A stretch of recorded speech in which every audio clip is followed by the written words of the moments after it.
안녕하세요, 북스형 카페 여러분. 자, 오늘은 이제 저번 시간에 이어가지고 한 문제에 관련된 내용을 이제 강독을 해볼까 합니다. 자, 저번 시간에는 이제 한 문제의 정책에 대해서 이렇게 한번 개관을 해봤고요. 이제 이번 시간에는 그 신동계하고 한의중 내용을 이제 좀 강독을 하려고 합니다. 자, 예전에도 말했지만 이한 문제는 상당히 기초에서 많이 나오는 부분이거든요. 그래서 한나라의 이제 그러니까 고대사에서 대개 두 문제 정도에서 한 문제, 그러니까 50%는 한 문제에 관련된 내용들이 나와요. 상당히 그 중요한 인물이고, 그래서 이제 자세히 파악할 필요가 있는데요. 자, 한 문제의 이제 그 정치 방향은 중앙집권적 전제주의죠. 그리고 두 번째 문화적이고 정치 이념적 보면 유학을 간악화시켰고요. 그다음에 정책 관련된 내용에서 이제 저번에 얘기한 것처럼 유가와 법가를 같이 사용했다. 그래서 육아의 왕도 조치를 표면적으로 내걸고 있지만 실제 정치는 이 뭐냐면 패도됐다. 이렇게 보시면 되고 그래서 이제 예전에 유아 관련된 표현이 이제 시험에 나왔죠. 왕패작도다. 그래서 왕도와 그다음 패도를 같이 섞어서 통치했다. 그래서 이제 이런 그 한무제의 어떤 통치 스타일은 후대 동아시아 국가에 큰 영향을 미쳤다. 이렇게 이제 보시면 될 것 같고요. 그 다음에 또 이제 뭐냐면 활발한 정복 활동을 했죠. 뭐 홍루라든지 우리나라 관련된 뭐 한사군이나 서울원정도 했고요. 그 다음에 이제 또 여러 가지 또 업적을 많이 세웠어요. 그래서 이제 천문학 같은 것도 있고, 그 다음에 이제 뭐 군수법, 뭐 평균법 같은 경제 정책들을 이제 실시했죠. 그 경제 정책들은 그 정보 활동의 비용을 마련하기 위해서 이제 한 거다라고 저번 시간에 얘기를 했습니다. 자, 그러면 신동계 관련된 내용을 한번 이제 강조를 해볼게요. 173페이지 보세요. 자, 무죄 이제 항제 지배체제 이렇게 이제 보시면 되는데, 자, 무죄와 이제 항제 지배체제 내용 보면요. 기원전 141년에 16살 소녀로서 이제 제2의 오는 무죄는 54년 동안 제2기간 동안 중국 역사상 어떤 황제도 하기 힘든 엄청난 업적을 남겼다. 그래서 이제 무죄는 황제의 절대권을 강화하기 위해서 제도적 장치를 마련했는데 먼저 이제 황제를 선지하는 연호제를 실시했다. 이렇게 이제 얘기를 했는데, 자, 연호제라는 건 뭐냐? 지금 2025년이죠. 한 해, 이렇게 이제 한 해 이름을, 뭐냐면, 이렇게 부른 게 2025년이잖아요. 지금 이름이요. 그래서 한 해 이름을 이제, 연호라고 해요. 연호. 근데 이거는 지금 우리는 서역을 사용하고 있지만, 그 당시에는 이걸 누가 정했냐? 무제 이후부터는 황제가 정했다는 거죠. 그래서 황제라는 인물은 천자로부터 청명을 받은 사람이고, 그다음에 정사, 그러니까 1월 한 해 1월 1일을 결정할 수 있는 권한이 있어요. 그러니까 1월 1일 결정하면 당연히 365일이니까 12월 31일 이제 이렇게 결정하겠죠. 한 해를. 그리고 한 해에 이름을 부과하죠. 네, 그래서 한 해의 이름이 이렇다. 이런 식으로 부과를 하는 게 연호인데, 자, 이 연호는 황제만이 사용할 수 있어요. 그래서 상당히 의미가 있는데, 그래서 연호 이전까지는 주로 어떻게 사용했냐? 주로 이제 그 각 국의 왕이나 제후왕의 자신의 즉위년을 기준으로 해가지고 이렇게 기록을 했거든요. 그러다 보니까 역사를 연구하는데 상당히 이게 되게 불편해.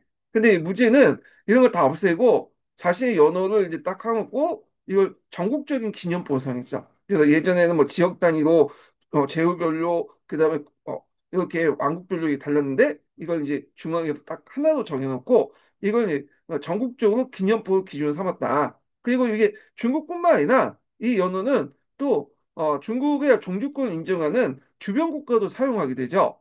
그래서 동아시아의 공동 영대 기준이 되었다. 그리고 중국 문화권 형성하는데 큰 공을 했다. 이렇게 이제 보시면 되겠습니다. 그래서 그러면 이제 이때 그 한무제가 사용했던 연호를 이제 좀 볼게요. 여기 보면 한무제가 처음 사용했던 연호는 예전에 왕처럼 건원이었어요. 건원. 예, 그래서 이 건원에 대해서 예전에 한번 얘기했죠. 이 건원이라는 연호는 그 당시에 이제 그 사용했던 처음에는 고유명사적 어떤 의미가 있지만 이게 이제 후대 이제 어떤 왕조에서 연호를 사용했다 할 때 보통 대명사로서 이제 건원이라는 의미를 쓰죠. 우리도 친지 건원이라고 하잖아요. 그러니까 한결 친하고 건원이라는 건 연어인데 실제로 한문제 때문인데 보통 우리가 이제 연어를 사용했다 이런 의미에서 이제 대명사로서 건원이라는 의미를 쓰죠. 그래서 이 사람은 제54년 동안 10번에 걸쳐서 이제 연어를 사용했어요. 그래서 이제 연어가 쭉 나왔는데 우리가 뭐 그것까지 다 알 필요 없고 이 건원이라는 연어만 좀 기억을 해두시면 될 것 같고요. 근데 이제 보통 그 명나라 이전까지는 무제부터 명나라 때까지는 주로 이렇게 한 황제가 연어를 많이 사용했어요. 근데 이제 한 명의 황제가 한 개의 연어를 이제 채택한 거는 언제 때냐? 이걸 보통 1세 1원제라고 하는데 1세 인원제를 실시했던 것은 이제 명대 이후죠. 그래서 명대 같은 경우에는 연어 플러스 뭐뭐제 이런 식으로 이제 이름을 갖다 붙이는 거죠. 그래서 뭐 홍치제 하면 그 시대에 홍치란 연어 사용하겠고 홍무제 하면 홍무란 연어 사용하죠. 네, 이렇게 하는데 이건 뒤에 명나 때이다 이렇게 보시면 될 것 같고요. 또, 연호제와 함께 또 어떤 걸 했냐면, 천자는 하늘의 뜻을 살펴보고 청상의 변화를 이제 관찰하고 이걸 이제 뭐냐면 백성들에게 알려주는 의무가 있어요. 그래서 이걸 천문역법이라고 이제 하는데, 자, 이때 이제 진나라의 영법을 고쳤죠. 예. 그래서 진나라의 역법은 이제 예전에 한번 얘기를 했는데, 보통 되게 이제 10월 달을 이제 1년으로 봤어요. 10월 달을. 그러니까 사태를 받은 거죠. 되게 불편하죠. 예. 그래서 무제 때는 이제 음력 정월 1월 말에서 2월 초를 이제 한 해 첫 날로 정해서 세수를 계산했다. 이렇게 보시면 되겠습니다. 그래서 이때 이 진나라의 역법을 이제 뭐라고 하냐? 이걸 이제 전우기라고 하고요. 제가 여기 전원력이라고 하고 요걸 이제 뭐냐면 여기 있네요. 전원력이라고 요걸 이제 정월로 이렇게 이제 곤쳐서 그래서 태초력이 나간다. 이렇게 이제 보시면 되겠습니다. 자, 그 역법 관련된 내용은 뒤에 이제 또 나오니까 그때 한번 또 살펴보기도 하고요. 예. 자, 그 다음에 성명이 된 무죄는 중앙집권화 정책을 의욕적으로 추진하기 위해서 황제 절대권을 위협한 존재인 지방 제후왕을 억압한 법률을 만들었다. 요거 관련된 기출문제가 예전에 시험에 나왔죠. 예.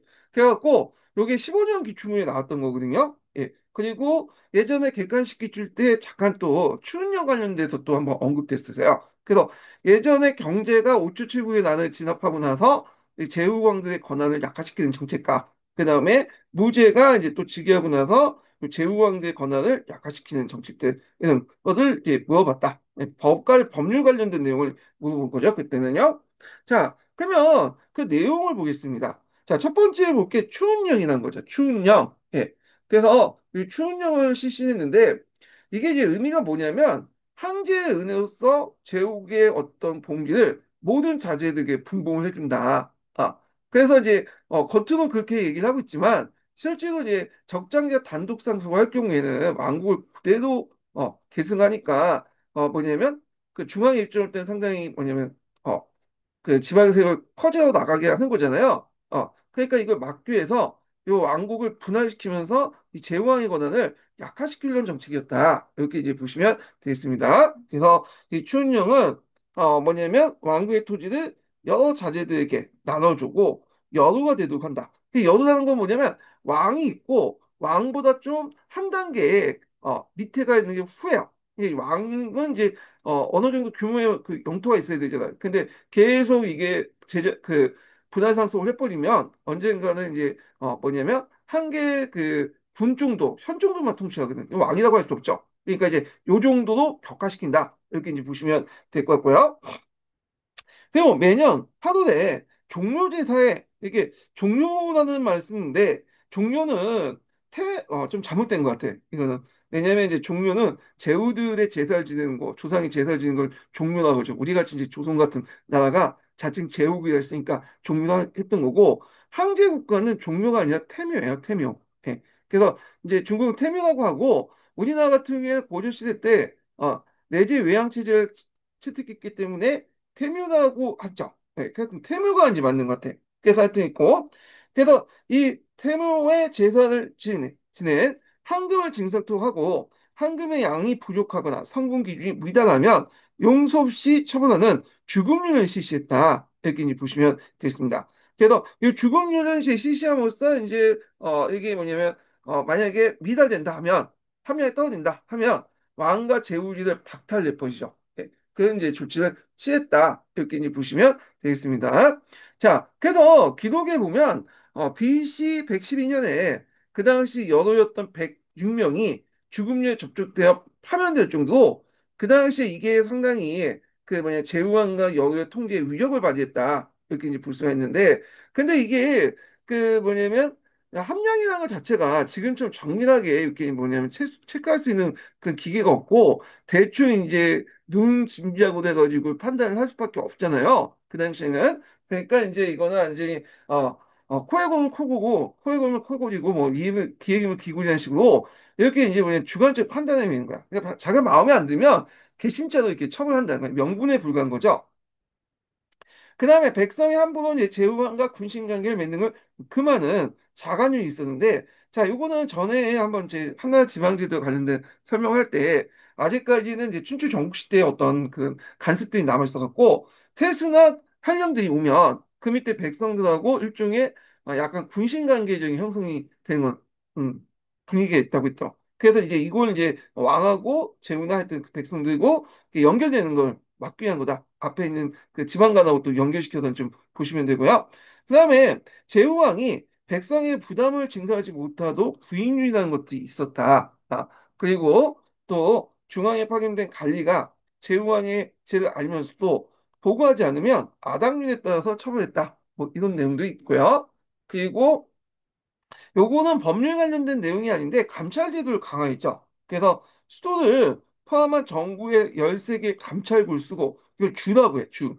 그리고 거기에 자사를 파견했는데 이걸 통해서 그 당시 지방 간의 부정에 대한 감시와 항제 명령을 솎아주고 감찰했다. 그 과정에서 제후왕을 통제하고 그런 정책들을 냈다. 이렇게 보시면 되겠습니다. 그래서 이때 이제 이 주가 감찰부의 주가 나중에 시간이 지나면서 이게 이제 행정구역화 되고요.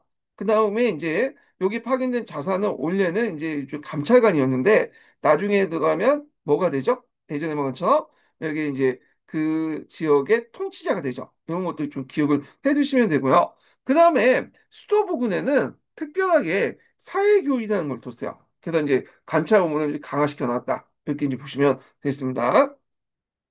자, 이런 이제 엄한 정체고 지방의 제후왕은 물론 제후의 세력도 이제 뭐냐면 크게 약화됐다. 그리고 제후왕이 뭐고 제후이 뭐냐? 앞에서 말했죠. 제후왕이 있고 그 다음에 그 밑에 후라는 사람도 있잖아요. 그래서 이제 열후를 의미해요. 여기는. 자, 그 결과 제후왕은 지방에서 이제 아무 권한을 행사하지 못하고 명목상 제후는 그 지위가 격화되어 다만 봉지의 조세만 이제 받아먹는 생활로 전제를 해줬다. 그냥 실권 없애고 그냥 경제적으로 이제 풍요하게 살 정도만 이제 대우를 해줬다. 이렇게 보시면 되겠습니다. 그래서 그 당시 경제나 무제 이런 정책들을 통해서 겉으로는 이제 군국제를 이제 유지하고 있지만 군국제가 혐의화되고 실질적으로 이제 뭐다? 예, 그 당시 9년제를 실시했다. 이렇게 이제 보시면 되겠습니다. 자, 그다음에 지방의 이제 제후세력들 억제하는 데 성공한 무제는 중앙행정기국도 황제 전제 군주 정치로 이제 뭐냐면 전환했다. 그래서 진나라의 상공 중에 그 국정을 총괄하는 승사의 권한이 축소되고 점차 황제로부터 소외시켰고 그 대신에 이제 황제의 수족과 같은 비서인 상소와 중소를 중용했다. 그래서 이제 그를 통해서 황제의 이제 절대권 행사했다. 이렇게 이제 하거든요. 그래서 우리가 이제 알고 있는 이제 무지의 이제 내조 정치를 강화했다. 그래서 외조와 내조라는 게 있잖아요. 외조라는 것은 국가의 공식적인 라인이고, 이게 의사결정 라인이고, 내조라는 것은 이게 이제 황제의 어떤 개인적인 어떤 시중 역할이나 비서 그런 역할을 했던 건데, 여기에서 이제 외조는 이렇게 약하고, 내조를 강화시켜서 이 뭐냐면 그 황제 중심의 어떤 측근 정치, 비선 정치를 강화시켜 나갔다. 그 큰 역할을 했던 그 간직이 여기에서 이제 보시면 알겠지 상소와 중선하고 나와 있거든요. 예. 원래 상선하는 간직은 소부의 이제 속간이에요. 그 황제 비서관의 직책인데 구체적으로는 상주문을 황제에게 전달하고 조소를 하다는 직책이지만 상주문을 또 치세 선택해서 올릴 수 있어. 그리고 또 조소 내용을 미리 알 수 있는 직이기 때문에 여러 가지 국가의 기밀에 관여하거나 그 다음에 이제 자기가 마음에 안 들면 상수 안 올릴 수도 있죠. 예. 그래서 실제 이제 그 수장이었던 승상을 능가하게 됐다. 그래서 오늘날 뭐 대통령 비서실 이렇게 이제 보시면 되고요. 그래서 요 내용들 좀 기억을 해두시면 될 것 같고, 그래서 요때 이제 이 영상서사라는 이제 그 뭐냐면 그 간청은 그러니까 상서가 있는 게 영상서사죠. 그 간청이 이제 그러니까 말하자면 이 상선하는 이제 그 간직은 그 당시 비서실장인가 동시에 군권을 총괄한 참모총장을 겸임한 직이었다. 이게 이제 한의중에 나와 있어요. 상서와 관련된 내용이고요. 중서는 요거는 이제 여기에 대해서는 별다른 설명이 없어요. 중서 관련된 내용은 없는데 요 중서는 나중에 이제 위진남북조 시대 때 이제 문화성과 함께 부각된 기구가 알고 있거든요. 근데 이제 상서는 여기 있다가 이 중서가 언제 부각됐는지에 대해서는 저도 잘 모르겠어요, 이거는요. 예. 그래서 한번 이거 찾아봐야 되나? 그냥 넘어갈게요. 예. 그래서 쓸데없는 거 물어보지 말고 그냥 중요한 것만 하죠. 예. 자, 하여튼 요 내주 기관인 상서, 중소 같은 기구인데 이들이 위진 남북조 시대를 거치면서 이들이 외주화됐다. 이렇게 이제 보시면 되겠습니다. 자, 그래서 이런 내조 정치가 강화되면서 누구의 권한이 강해지냐면 당연히 외척의 권한이 강해질 수밖에 없었죠. 그래서 그 당시 각각이라는 사람이 영상서사들을 겸직을 하고요. 그 외에도 이제 뭐 외척이었던 선제 시대 때 허씨라든지 성제네 왕씨라든지 이런 것도 있어요. 그래서 이런 그 상세 외척을 등용하고 내조 정치에 강화는 그 당시 이제 왕망의 또 집권 배경이 되기도 했다. 이렇게 이제 보시면 되겠습니다. 그 외에도 이제 시중이라든지 상기라든지 급사중이라든지 등등 내조에 있는 간직들이 널리 부각됐다. 이렇게 이제 보시면 되겠습니다. 근데 여기에서는 참고로 얘기하는데 상공 중에 승상이라는 사람들이 권한이 약화됐다고 했잖아요. 근데 승상은 한나라 초기 때만 임명하고 실질적으로는 이제 뭐냐면 임명을 잘 안 했다고 그래요. 그래서 승상보다는 좀 약간 급이 낮은 좀 뭐냐 사도를 주로 임명했다 이렇게 이제 보고 있거든요. 그래서 전환 때부터 이제 사도 그러니까 사도는 이제 국무총리보다는 내무부 정도 그러니까 국정원의 총괄하는 그 밑에 이제 국무총리 했으면 국정 중에 좀그 국내 문제만 총괄하는 그런 이제 사도를 둔다 이렇게 있는데 이 사도라는 간직이 나중에 이제 뭐냐면 그 후한 시대 때 상공의 반열에 올라가게 되죠. 요거는 앞에 제가 좀 얘기를 했고요. 자, 그래서 그 당시에 이제 이러한 무제의 중앙 집권화 정책은 제도적으로 황제 전제 지배 체제를 완성한 거다. 자, 이것은 이제 시황제가 다 이루지 못한 황제 체제를 무제 일대를 거치면서 황제를 정치한 어, 중앙 집권적 체제가 제도로 확립되는 걸 그 역사상을 보여주고 있다. 이렇게 이제 보고 있고요. 자, 사실 봉건제와 군현제는 중국의 통치제 2대 원리로서 보통 이것도 예전에 기초의 문제 나왔던데 육아는 이 봉건제를 옹호해요. 봉건제는. 왜냐하면 이제 봉건제는 누가 만들었어요? 주공이 만들었다고 이제 기록돼 있잖아요. 그런데 육아 입장 올 때는 주공이 상당히 이상적인 인물로 돼 있기 때문에 봉건제를 원했던 거고 법가는 앞에서 말했죠. 확실히 이제 인민을 통치해야 되니까 군현제를 이상을 했었죠. 그리고 또 왕도주의와 패도주의가 대입됐다. 그래서 이제 이런 것들인데 자, 주위에서 실시한 봉건제는 지방분권적 속성으로 춘추 전국 시대에 혼란을 가져왔고 진해 군현제는 그 획일적인 중앙 집권을 쉽게 붕괴되었다. 그래서 항우가 봉건을 취한 것은 역사에 대해서 거역한 것이고 유방이 이제 한쪽의 군국제는 다시 5초 7구에 나눠 겪으면서 무제 때 봉건제를 버리고 군현제를 한원한 것이다. 그래서 역사적인 흐름에 맞게 이제 했다. 이렇게 이제 보시면 되겠습니다. 자, 이렇게 이제 볼 때 무제에 위한 군현제적 중앙집권적 시현은 방대한 통일제국의 통치에 의해서는 당연한 기결됐다. 그래서 무제는 이제 법가적인 어떤 군현제를 황제 지배체에 강하고 명문상으로 이제 육아를 이제 간악화시켰잖아요. 그래서 덕지주의를 포방하면서 무제에 뛰어난 무제에 뛰어난 통치 능력은 나온 역사적 위협이다 할 수 있다. 그래서 보통 이제 진시황은 그냥 책찍만 가 있죠. 책찍만.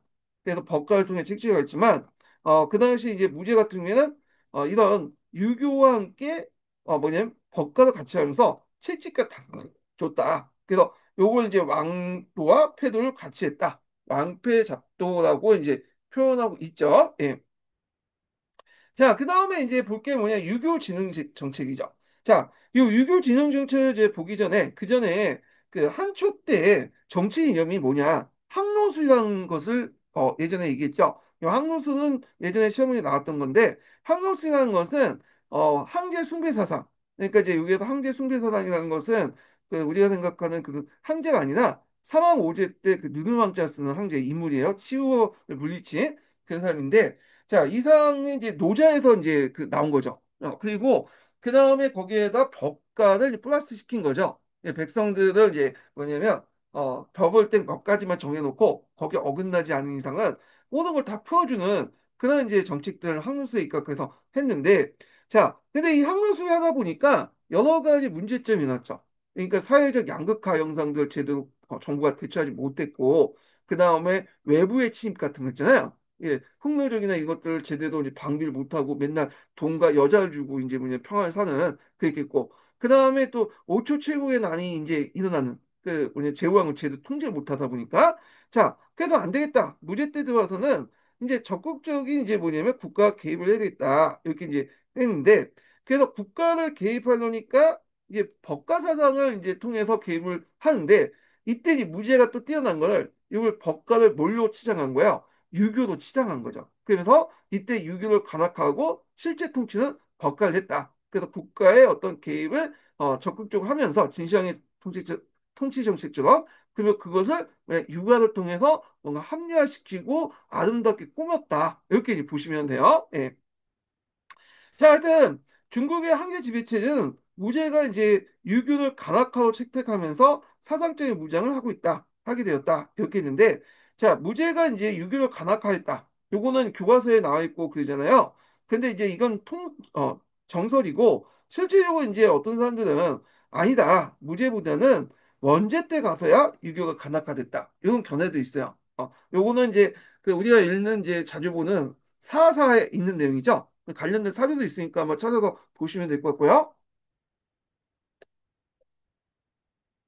자, 그래서 이제 신앙제 법과주의 황제 지배체제는 황제권 강의 필연성을 강조하고 있으면서도 전제군주의 강화와 황제 관료, 인민의 삼각관계를 합리적으로 연결하는 사상적 장치를 구축하지 못했다. 뿐만 아니라 육아의 갈등을 해결하기 위해서 국가통치본부가 아주 미숙한 강압 정책, 풍속행위죠. 그러면서 취했다는 점에서 이런 법과적인 통치 방법에 한계를 노출하고 있었다. 그래서 이제 한초에는 육아나 도가를 비롯해 제자백과 사상이 아무런 통제를 받지 않고 사상적으로 이제 다양한 시대를 맞이했는데, 자, 이때 이제 무제 시대 때 육아를 간악화하면서 간악화한 것은 이제 뭐냐면 요거 외에는 다른 학문을 허용하지 않는다. 이런 것들이잖아요. 그러면서 이제 유교가 이제 뭐냐면 중국 사상의 주류가 되었다. 자, 유교가 이제 주류가 됐던 이유가 뭐냐? 여러 가지 이유 있어요. 다양한 이유가 있는데 여기에서 이제 그 내용을 한번 보겠습니다. 그러니까 유교가 왜 간악화가 됐냐? 그러니까 이렇게 이제 주류 사상이 됐냐? 이런 내용을 이제 좀 보는데요. 자, 일단은 제자백과의 여러 학파는 편파 일가의 이론이나 일파의 주장만 고집했어. 근데 유가 같은 경우에는 이제 다양한 모습을 이제 사상을 이제 통합하죠. 그러면서 포용하고 경쟁을 지니고 있다는 게 장점을 꼽힐 수 있는데 보통 이제 육아의 경제는 십상경이라고 하잖아요. 네, 십상경. 저번에 제가 소개해 줬죠. 근데 이제 십상경이 원래 오리지널 십상경이 분명히 있었겠죠. 근데 시간이 지나면서 요 십상경 안에 다양한 사상가들이 와가지고 이제 다양한 생각을 가지고 있는 사람들이 뭐냐 거기에다 이게 뭐야 가탁이라고 그러죠. 그러니까 자기가 이제 얘기하면 이제 권위가 없다 보니까 십상경에 자기 의견을 가탁시키는 식으로 이렇게 집어넣었어요. 그러다 보니까 겉으로는 유교지만 그 안에 내용을 보면 뭐 노자 사상도 있고 간혹가다 장자도 있고 법가도 있고 뭐 그래요. 예. 그래서 요거는 이제 그 단순히 육아뿐만 아니라 후에 여러 가탁을 통해서 그 뭐냐 고대로부터 내려온 중국인의 사상 철학이 상당히 담겨져 있다. 그래서 또 인간 윤리를 또 강조하다 보니까 뭐 사회 질서, 국가 질서 유지하는데 큰 역할을 또 하죠.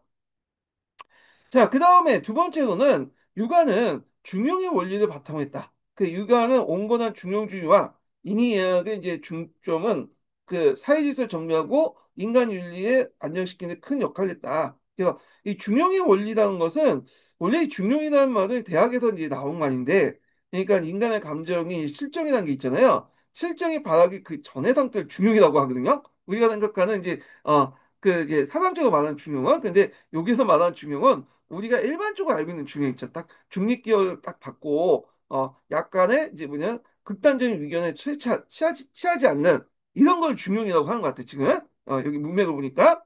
자, 하여튼 이런 것도 있고, 자, 이렇게 볼 때 항제 입장 볼 때는 가정사회 국가를 다스리는 수신제각 치국평천화의 기본 원리야. 온거나 이렇게 극단적으로 흐르지 않는 이제 이런 그 중립기여적 정신 이런 것들을 육아를 채택한 당연한 거다. 이렇게 이제 있고요.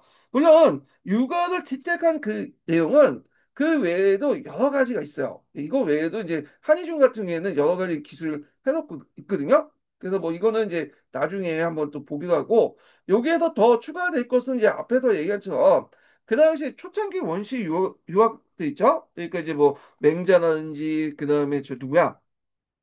공자 이런 사람들 이제 유학에서는 우리가 생각한 충의 개념 그러니까 뭐 군주에게 무조건 충성해야 그런 개념이 없어요. 이거는 이제 나중에 전국시대 말기 때 그 뭐냐면 이게 있죠. 뭐 그래서 충씨는 불사이군이다. 뭐 이런 개념은 전국시대 말기 때 등장했고 요때도 이제 뭐냐면 그 유학자들 그 받아들이지 않았어. 이런 걸 뭐 아까 가부장적인 어떤 군주관이 되잖아요. 이런 것들 받아들이지 않았어. 자기가 그 뭐냐면 얘기하다 들어주면 따르는 거고 아니면 이제 뭐냐면 그냥 다른 데 가면 되고 그 맹자는 또 극단적인 주장했죠. 그냥 성깔에 갈아쳐라. 그렇게 해서 좀 약간 유교가 좀 보면 지금과 달리 좀 황제 권위에 이제 뭐냐면 반하는 그런 그 사상을 갖고 있었어요. 그러다 보니까 이제 이런 것들이 뭐냐면 이게 그 진나라 진시황 때도 그렇게 이제 반항했다가 이제 이렇게 갱유를 당하고 그랬던 거죠. 근데 이제 이때 이제 한초를 거치면서 육아가 이제 신축성 있게 그 변하게 되죠. 그래서 앞에서 얘기한 가부장적 그 군주관도 이제 받아들이고, 충이한 개념도 받아들이고, 그 다음에 이제 또 우리가 이제 있는 나중에 얘기하는 동준서의 청인상설 개념도 받아들이죠. 그래서 동준서가 청인상설이라는 개념을 받아들이는데 이게 청인상서라는 개념은 원래 유교에서 처음 주장한 게 아니에요. 이게 음양오행설에서 나왔던 개념인데 이걸 이제 다시 유교윤리로 해갖고 채용해서 받아들이면서 결국에 간학화됐다. 그래서 이 유교라는 것이 그 시대에 맞게 아주 신축적으로 이렇게 탄력성 있게 움직이기 때문에 살아남았다. 진화의 과정을 이제 훨씬 더 다른 사람보다 더 빨리 했다. 네, 이렇게 보시면 되겠습니다. 자, 하여튼 요거는 나중에 좀 더 얘기하고요. 자, 그 다음에 무제는 즉위 초에 환란과 문학에 뛰어난 이제 뭐냐면 선비를 소집해서 그 당시 정치 학문을 논의했는데 이걸 대책이라고 해요. 대책. 그래서 대책이란 것은 이제 뭐냐면 그 당시 뭐 천재지변이나 뭐 이런 것도 일어날 때 그거에 대해서 이제 논의를 해봐라. 해가지고 아니면 여러 가지 이제 내후 외환 같은 거 있잖아요. 이런 것들에서 이제 논의하는 이제 하는 과정에서 대책을 이제 논의하는데 이거 해결 방안이라고 보시면 돼요. 이 대책을 마련한 동준서가 중국의 이제 유교의 춘추학을 공부했죠. 이거 예전에 시험 문제 나왔죠. 예. 이건 나중에 좀 얘기하고요. 그래서 금양오행설 이용한 청인상설을 주장했다. 그래서 청인상설 또는 청인상간설 이렇게 이제 부르는데 자, 요거는 이제 뭐냐? 유교가 그 당시 음양오행설에서 이제 이론을 받아서 신비주의 사상과 플러스시켰다. 의향원에서 가지고 있는 신비주의 상과 플러스 시켰다는 건데, 자, 이게 뭐냐면, 천이 있어요. 천. 이 천이라는 것은 이제 준하 시대 때의 천, 또는 그 상가 때 성리와 비슷한 인격신이죠. 예, 인격신. 우리가 이제 성리학이 천리라는 개념이 아니라 이치나 뭐 이런 게 아니라, 이게 천이라는 개념인데, 자, 일종의 이제, 하나님처럼 이렇게 생각하시면 돼요. 그래서 이 하나님인 천이 황제에게 청명을 줬죠. 그래서 청명을 받은 천자는 요걸 통해서 이제 천하를 통치하잖아요. 근데 이제 이때 황제가 정치를 잘했어. 아주 잘했단 말이야. 그러면 상스러운 징조를 주죠. 풍년이 들게 하거나 그 다음에 여러 가지 이제 경사스러운 일들이 일어나거나 이렇게 하고. 근데 황제가 못했어 정치를. 상당히 나쁜 정치를 했단 말이야. 그러면 뭘 하냐면 제의를 줘요. 제의라는 건 뭐냐 하면 하늘에서 이제 여러 가지 이제 뭐 우박을 내리거나 홍수를 내거나 태풍을 오거나 뭐 이런 것들을 준단 말이야. 그래서 이걸 통해서 황제는 이제 뭐냐면 그 정치에 판단을 한다는 거죠. 예. 근데 여기에서 좀 눈여볼 게 뭐냐면 이게 육아 같은 게 원래 뭐가 있었죠? 황제가 나쁜 일을 하면 패도를 하면 어떻게 돼요? 갈아칠 수 있다는 역성용이 있죠. 근데 이 역성용이 샥 빠졌어. 그냥 책임만 지는 거야. 제의만. 그래서 이제 제의가 일어나면 황제가 이제 제사를 지내고 하늘에게 용서를 구하고. 근데 이 역사문명론 같은 경우에 황제에게 용서를 구하는 게 아니라 백성들이나 그 뭐냐 지식인들이 뭐야 판단하였고 황제의 책임을 묻고 이제 뭐냐면 제거를 하잖아요. 그게 쏙 빠진 거야. 하늘에게 제사만 지내면 다 끝난 거야. 연죄를 받는 거죠. 그리고 이름으로써 이제 뭐냐면 황제의 그 뭐냐면 정치에 대해서 신하나 백성들은 판단을 못하게 만드는 거야. 그래서 이 과정에서 신하와 백성들, 특히 신하는 다만 황제 옆에서 보조해주는 존재지 역성령처럼 뭐 얘가 황제의 정치 판단하였고 얘가 다 같이 뭐 그런 건 아니야. 그래서 오직 황제의 정치라는 거는 하늘에게만 책임진다. 그 얘기야. 그럼 하늘에게 책임진다는 건 말이 좋아서 하늘에게 책임진다는 거지 실제적으로 책임을 안 진다는 거죠. 하늘이나 간접적인 대상에 책임을 진다는 거는 실제로 책임을 안 진다는 거야. 그냥 퍼포먼스만 하겠다. 와서 이제 뭐 가뭄이 들면 기우제하고 그다음에 뭐 그 예전에 고기 반찬 안 맞은 먹었는데 이제 고기 반찬 안 먹고 뭐 그 퍼포먼스만 하겠다는 거예요 지금. 자 그래서 이렇게 이제 내세운 황제의 정치 통치는 물론이고 인간 윤리의 중심에 청인성을 갖다 놓았다. 그래서 이는 이제 중앙집권 확립을 이제 용어했던 무죄가 상당히 만족한 것 때문에 무죄설과 유학의 간악화를 정하고 정치 원리를 삼는 계기가 되었다. 그래서 유학의 간악화 중에 이 청인상설의 정치 이념도 들어가 있다. 이렇게 보시면 되겠습니다. 자, 그래서 예전에 한번 청인상서 관련된 내용을 시험에 나왔거든요. 예. 그래서 요거 좀 정확히 좀 기억을 해두시면 좋을 것 같아요. 그래서 제가 이제 기출문제 분석에도 적어놨으니까 그걸 이제 보고 공부를 해주시고요. 자, 이에 따라 건원 5년에 수도인 장안에 오경 박사를 뒀다.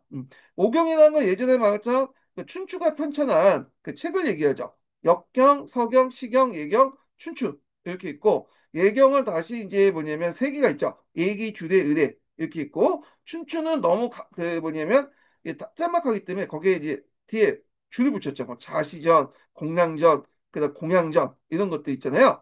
거기에 능통한 이제 박사 오경을 뒀다라는 거예요. 오경.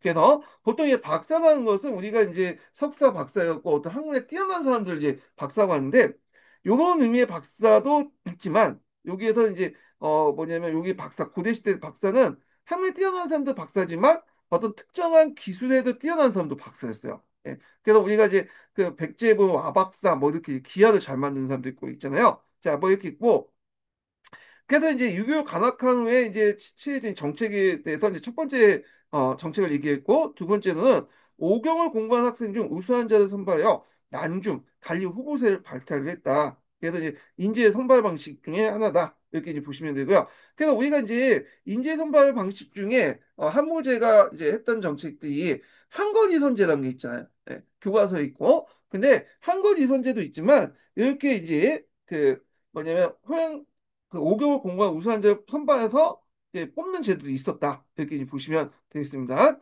자, 그 다음에 지방의 군국에서는 호행과 청년한 자를 첨가하여 이를 이제 중앙에 선발 관리 유명한 호영과를 설치했는데 자, 여기에서 이제 호영과를 좀 설명할게요. 이걸 하기 위해서는 그 상위 개념인 한걸 이선제를 보셔야 돼요.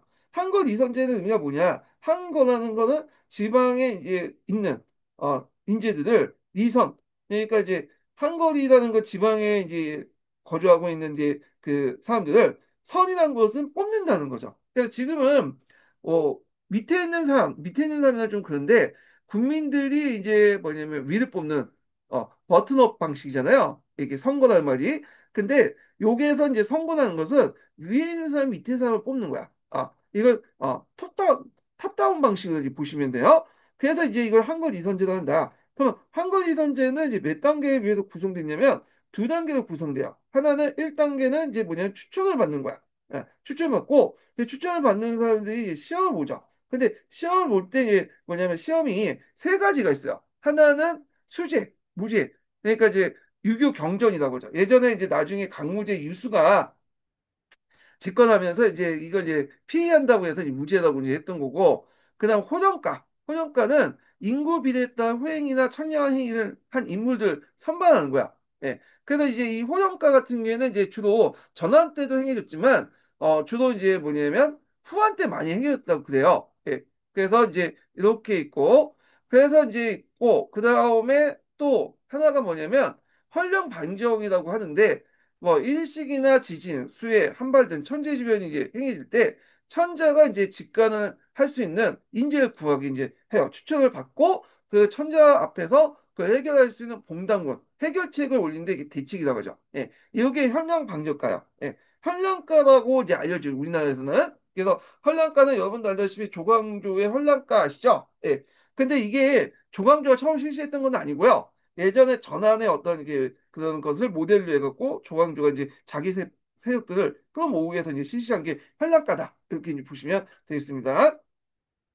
자, 그래서 이렇게 이제 뭐냐면 한글 이선제 같은 등등 관리 선발 방식을 했는데, 자, 이 관리 선발 방식의 공통이 뭐냐? 유교를 이제 뭐냐면 배워야 되겠죠. 유교를 통해 시험을 보고 그랬다. 이렇게 좀 기억을 해두시면 되겠습니다. 자, 그 다음에 이제 또 네 번째 조치를 보면 유교를 강화하는 조치를 보면 BC 124년에 오경 박사 아래 50명의 간선 학생가를 배치해서 국립대학교 태학을 창설했다.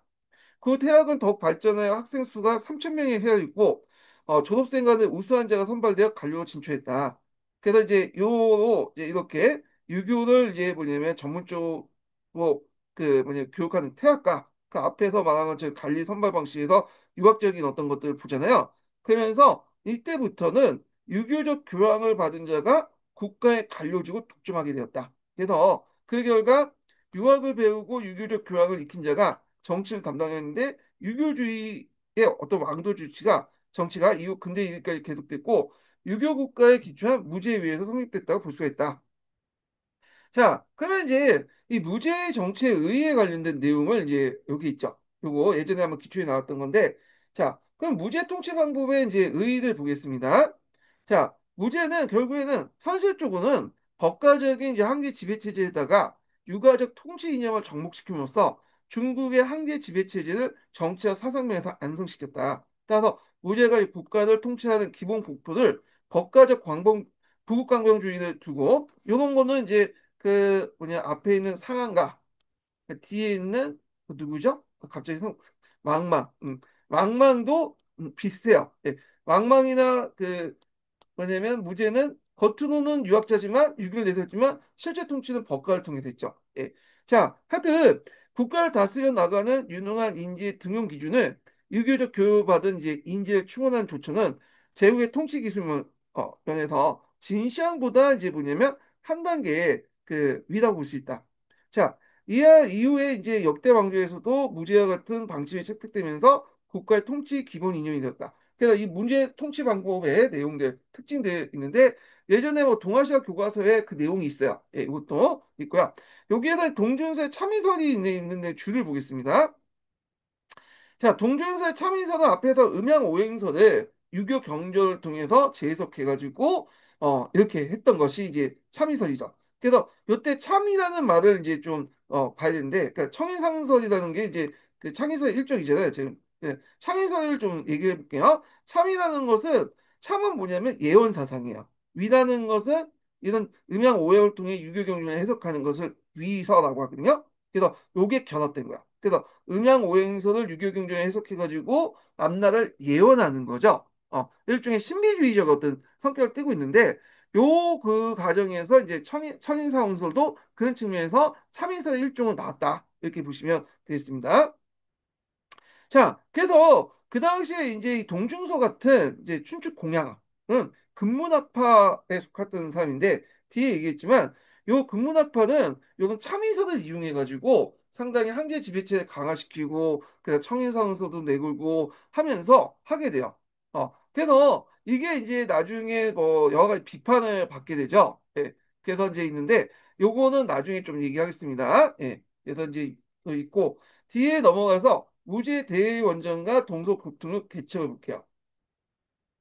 자, 요거와 관련돼서 이제 예전에 나왔던 게 뭐냐면 그 당시 장건이 서역 파견 관련된 내용이 어, 2000년도하고 19년도에 기출문이 나왔고 그 다음에 이제 서역 원정을 했었죠.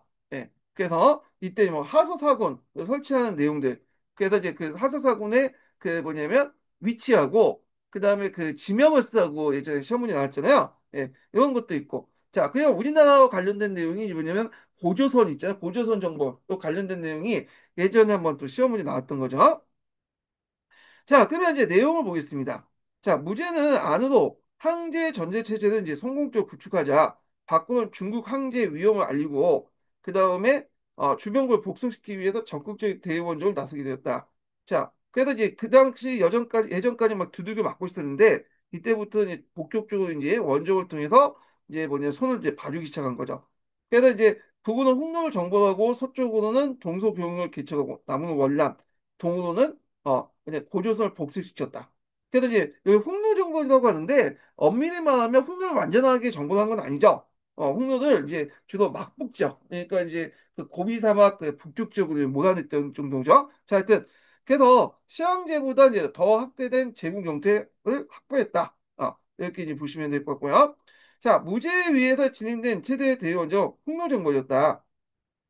자, 유목민의 활동은 중앙아시아 무대에서 선사시대까지 볼 수 있는데, 보통 이제 유목민들은 이제 의도상 그 농경민족보다 좀 위에 있잖아요. 그래서 그 지역 같은 경우에 스택교이기 때문에 그 뭐냐 농사를 지을 만큼 가무력이 충분하지 않거든요. 그래서 이제 주로 이제 그 뭐냐 플랫 같은 것들만 있고, 그래서 거기에 이제 뭐 목축지를 이제 활용해가지고 이제 거기에서 왔다 갔다 하면서 양이나 말을 키웠던 민족 집단들인데 얘네들은 문제가 있어. 뭐가 문제있냐면, 이 거주 생활을 않다 보니까, 만드는 그런 것들 기술이 발달하지 못했어요. 그리고 맨날 이제 뭐 양념만 먹고, 할 수는 없잖아요. 그 고기만 맨날 먹을 수도 없고. 그러니까 자기가 필요한 그 생활품이라든지 또 비타민 C 같은 것들 있죠? 곡물 같은 것들 얻으려면 항상 이제 농경민족들과 교류가 있어야 돼. 근데 농경민족 입장일 때는 뭐 말이라든지 가죽이라든지 이런 것들이 뭐냐 꼭 필요한 게 아니거든. 그러니까 그 당시 교섭을 잘 안 하려고 하고 그러다 보니까 유목민들은 항상 이제 뭐냐면 자기가 생존을 위해서 그 당시 주변에 있는 농경민족들을 치게 되죠. 근데 농경민족을 칠 때 한 개 부족 가지고는 안 되니까 힘을 합쳐서 이제 뭐냐면 리더 그 지도자를 통해서 이제 국가를 만들고 하면서 치게 되면서 유목국가라는 것들이 등장을 하게 돼요. 그래서 유목국가들이 보면 항상 그 유목국가 있는 그 지역에는 그 옆에 이제 뭐냐면 농경국가가 있어. 예. 그래서 농경국가를 치기 위해서 이제 유목국가들이 만들어지고 그래서 항상 유목국가 농경왕조들의 어떤 싸움이 중국뿐만 아니라 저쪽 이제 대부분 스테키웨이 지역에 있는 그 이남의 이제 나라들이죠. 뭐 중동부터 해가지고 등등의 곳곳에 일어나거든요. 자, 그래서 이제 하여튼 이때 중국에서는 홍루라는 민족이 있어요. 홍루는 이제 되게 그 전에 스키타이 민족이 있었고 그게 이제 뭐냐 3세기 때 등장했다고 하는데 여기 보면 알타이 언어를 사용했다. 이렇게 이제 보는데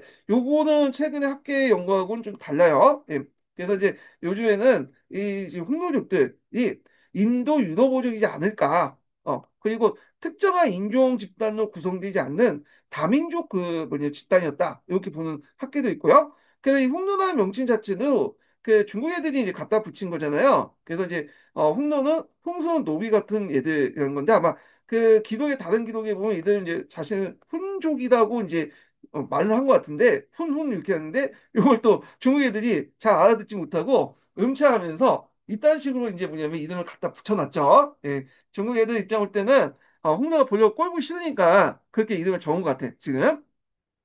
자, 하여튼 이 홍로가 나타나면서 중국 주변에 중앙아시아에 있는 대제국을 건설했는데 이때 이제 홍로의 제일 전성기가 무투서우 때죠. 무투서우. 이 사람 이름은 에워드 있죠. 이 무투서우는 자기 아버지를 죽이고 이제 집권했죠. 이 사람이 상당히 이제 뭐냐 냉철한 사람인데 자기 이제 부하들에게 항상 항방향으로 자기가 명령을 무조건 하다 쏘게 만들었죠. 예, 만약에 안 쏘면 그 자리에서 이제 죽여놓고 죽이고 그래서 이제 자기 아버지가 이제 지나가는 그 옆에 이제 뭐냐면 화살 속에서 그 아버지를 죽였다고 이제 알려지고 있어요. 근데 이것도 사발전 사기에 있는 기록이어서 그래 믿을 수 없어. 왜냐면 얘네들이 쓴 기록이 아니잖아. 여기다 이제 그 뭐냐면 영론하는 애들 별로 안 좋아하는 그 한나 애들 중국 애들 썼기 때문에 결국에는 어디에서 들은 거 가지고 좀 가장되고 없는 얘기 페이크를 가지고 쓰는 것도 있거든요. 예. 그래서 그만큼 이제 물투소운이 인간 믿었고 아주 못된 놈이다, 악마 같은 놈이다라는 걸 묘사하기 위해서 이제 쓴 것 같은데 정확한 사실 여부는 몰라요. 이 사실은. 자, 하여튼 이 무투성호 때 상당히 이제 뭐냐면 강성기 누렸다. 그래서 이제 이때 그 동호도 복수가 동호라는 건 아마 그 중국인들이 이제 거기 기록이니까 여기 동쪽에 오랑캐인데 정확한 민족 집단이 성격을 몰라요. 북부는 혼유와 정령까지 물리쳤다.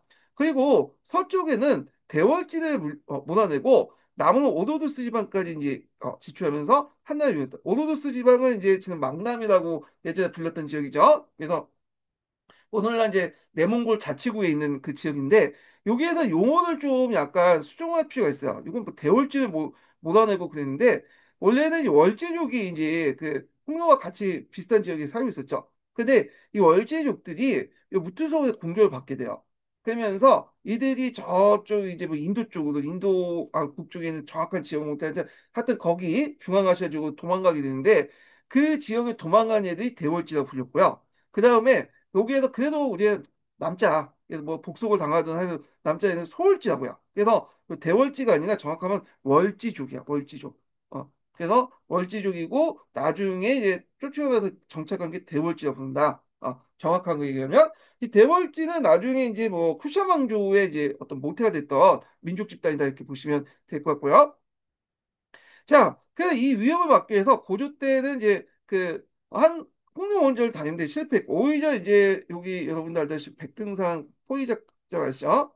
예, 여기는 뭐 자세하게 명시하는데 백등산에 포위를 당해서 결국에는 이제 뭐냐 항복을 하게 되고 자, 그 후에 이제 뭐냐면 역대 황제들은 계속 홍로한테 여자와 그 다음에 여러 가지 세패를 갖다 바쳤다. 그래서 한은 홍로에 합친하여 종시의 여자를 출가시키고 그다음에 이제 금, 은, 비단 등을 보내어 홍로의 이제 항심을 사는 하친 정책을 계속했다. 그래서 요 과정에서 홍로가 이제 여우한테 뭐냐면 성시동 같은 그 편지를 보냈죠. 이거 동아시아에서 교과서에서 농소 사건이라고 이제 하는데 이거 제가 예전에 이제 한이 그 어디야 그 사사 그 강독대 읽었거든요. 한번 이제 보시면 되고요. 자, 그다음에 종시의 여자를 출가시키는데 되게 이제 한나라뿐만 아니라 이후에 이제 여러 왕조들도 이제 유목민족들이나 주변 민족들이 쳐들어오면 그 종시라고 이제 종시를 많이 종시지 실제로는 종신도 아닌 그 밑에 있는 이제 그 자기 후궁들 이제나 일반 여자들 이제 양자 받아들여갖고 이제 보내는 형식이에요. 예. 그래서 이제 인데 이런 식으로 보내서 여자를 보내가지고 그 평화를 사는 그런 것도 있는데 그래서 이런 그 뭐냐면 여자들 먼저 하봉공주라고 하죠. 하봉공주. 예전에 동아시아 교과서에도 나와 있는데 이 하봉공주가 가면 공주만 갔겠어요? 당연히 여러 시종도 이제 뭐냐면 같이 갔겠죠. 그래서 주변에 이제 여러 이민족들에게 중국의 어떤 문화를 전파시키는데 큰 역할을 했다. 외교적인 어떤 사절단이면서도 그다음에 주변 이민족들에게 어떤 여러 가지 이제 그 영향 중국 문화의 어떤 그 중국 문화를 보급하는데 큰 역할을 했다. 이렇게 이제 보시면 되고요. 역사적으로 남아있는 하봉공주가 왕소군이 되게 유명하죠. 왕소군. 자, 하여튼 이렇게 해서 그래서 이제 그가 통일제국을 건설한 무제로서는 이와 같은 하친 정책은 중앙제 위신과 황제 자긍심을 떨어뜨린다고 생각했고 그의 적극적인 대외 정보를 단행해서 주변 국가를 복속시켰는데 이때 홍로 원정의 서막을 였다. 그래서 이제 이 홍콩의 원정은 수차에 당했는데 그때 이제 활동했던 이제 그 사람들이 좀 외척들을 이제 주변에 했어요. 그래서 무제는 특징이 뭐냐면 이 외척들이 집안이 좀 약해요. 그러니까 이제 무제들이 총애했던 여자들 보면 좀 집안에 출신이 좀 낮은 사람들 많이 총애했다 그래요.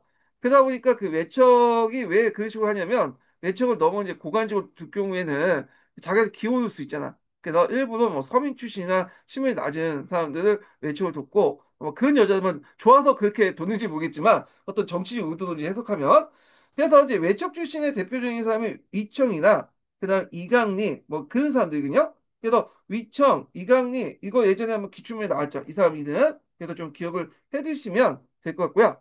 자, 하여튼 그래서 이제 여러 번에 이제 거쳐서 홍노정벌을 시작했어요. 그래서 한 번에 보낼 때 수십만에 달하는 이제 대규모 원정대를 보내서 대대적인 정벌을 했는데 그때 이제 처음에는 잘 안 되다가 결국에는 물량 공세에 부닥쳐서 폭로가 이제 인구라든지 물자가 적잖아요. 그러니까 기습적 그 말 타고 기습하는 데는 뛰어날 줄 몰라도 이렇게 대규모 이제 물량전 할 경우에는 장기적으로 갈 때면 폭로가 이제 빠질 수밖에 없겠죠. 아무리 흉내라도 결국에는 이제 이들을 나름대로 이제 뭐냐면 막북 지역으로 이 몰아냈죠. 고비사명 이북 지역으로. 그래서 이 홍로 정보에 관련된 내용이 그 밑에 있는데 한번 읽어보겠습니다. 이 관련된 내용이 예전에 기출문에 나왔죠. 자, 폭력 정벌 중에 가장 규모가 큰 것은 다음과 같다. 1차 시기에는 BC 129년에 이강이와 3만 명의 육군이 원정했고, 위청이 오르스 지방의 정보부에 sak방 5원 2군을 설치했고, 그 위청이 또 기병 3만 명 있고 홍련을 정벌했는데, 그때 이제 그 BC 121년에 또 장군 각거봉 위청의 이종 사촌인가 이종 조카인가 그래요. 하여튼 그래서 두 차례 이제 홍련을 정벌했는데 무의, 주천 두 군을 설치하고 다시 위천 각각을 다시 파견해서 그 당시 이제 홍련을 크게 유인했다.